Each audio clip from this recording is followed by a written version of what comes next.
Ibu, tadi kan Ibu udah diperiksa ya. Saya kasih tahu dulu hasil pemeriksaannya. Ibu dalam keadaan umum Ibu baik. Terus tekanan darah Ibu 110/70 normal ya Bu ya. Denyut nadi juga 82 kali per menit. Suhunya 36,7 derajat Celcius. Kemudian pernapasannya 20 kali per menit.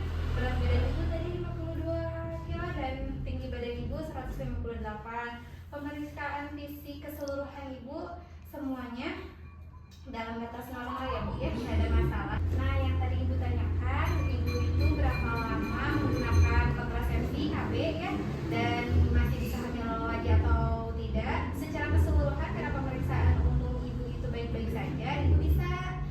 Namun disarankan minimal 3 bulan ini Ibu tuh memakai alat kontrasepsi atau KB. KB itu bermacam-macam, cuman untuk baiknya nih yang direkomendasikan untuk ibu pil KB Bu, untuk menjaga keseimbangan hormon juga. Tapi karena pil KB itu rentan, makanya ibu harus disiplin menggunakannya. Ibu bisa pakai alarm di HP, misalnya ibu mengkonsumsinya jam 7 malam. Jadi setiap hari selama 30 hari itu harus tepat di jam 7 malam ya.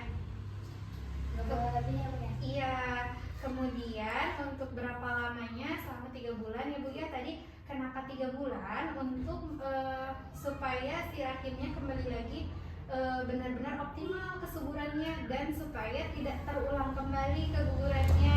Nah, sekarang saya mau kasih lihat Ibu ya, ini video edukasi tentang persiapan apa aja sih yang harus dipersiapkan sebelum kehamilan yang sekarang supaya lebih optimal ya.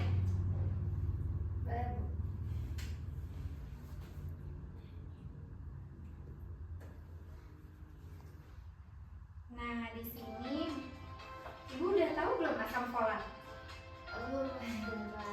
Iya, nah asam folat ini merupakan salah satu nutrisi yang penting ya Bu untuk mempersiapkan kehamilan.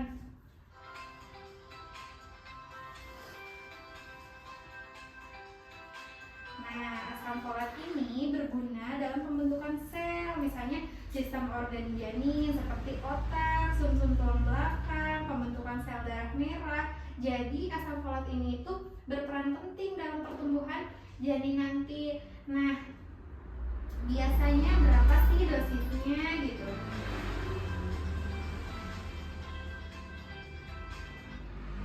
Karena kenapa diperlukan asam folat ini? Karena si asam folat ini tuh nggak bisa diproduksi dari tubuh kita sendiri, jadi harus butuh nutrisi dari luar. Misalnya dari apa sih? Dari buah alpukat, dari pepaya, dari pisang, dari kacang-kacangan, dari brokoli, dari telur ya.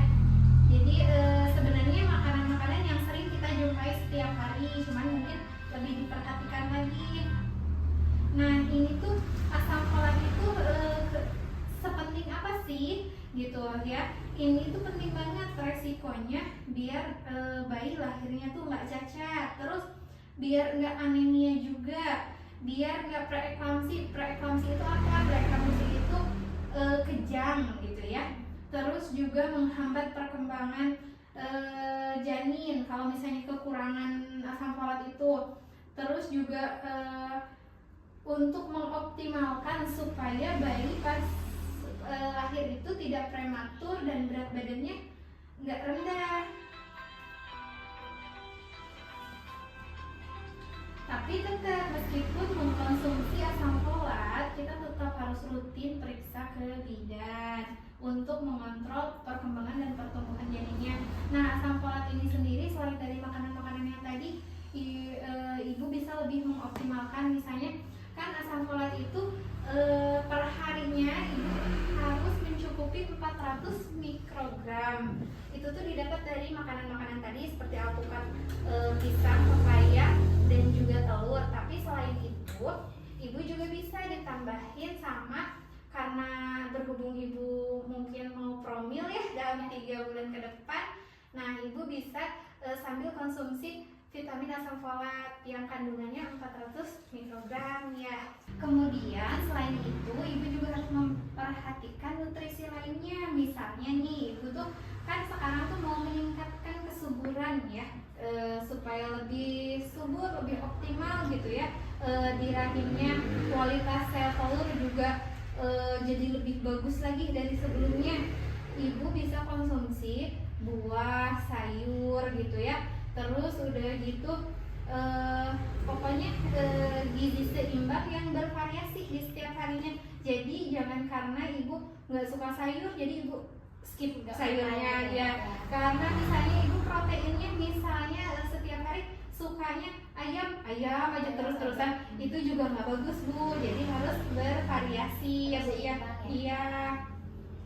Itu tuh untuk lebih bagusnya lagi ibu sekarang menghindari dulu makanan yang instan seperti mie instan yang seperti itu ya, supaya kualitas sel telurnya lebih bagus, supaya tidak terulang kembali keguguran yang kemarin. Selain itu juga selain nutrisi, selain asam folat, ibu juga perlu banget berolahraga secara rutin. Jadi misalnya dalam 1 minggu itu 3 kali gitu, itu tuh harus, karena untuk menyeimbangkan kesehatan juga ya. Selain dari itu semua nih, yang paling penting juga kerjasama antara suami. Jadi harus melibatkan suami. Dukungan suami itu penting untuk psikologis ibunya. Jadi semakin didukung pasti akan lebih semakin semangat ya. Kemudian ibu nanti setelah mengkonsumsi asam folat yang saya berikan 1 bulan lagi ibu bisa kontrol lagi, nanti biar dicek lagi ya untuk segala apa yang sudah saya jelaskan dan ibu ikutin sudah diterapkan di sehari-harinya ibu itu sudah berhasil atau belum, dan semuanya sudah berjalan sesuai rencana atau belum, ibu bisa kontrol lagi ke saya 1 bulan lagi ya Bu ya. Sebelumnya ada yang mau ditanyakan? Udah cukup kok, ya sudah paham. Iya. Terima kasih banyak ya Bu atas arahannya. Semoga nanti saya bisa kontrol dengan dengan keadaan yang memang saya inginkan gitu ya. Oh Terima iya, kasih banyak iya. Ibu. Sama-sama ibu, sehat-sehat ya. Kalau amin, bisa Ibu. nanti kabarnya sama suaminya ya.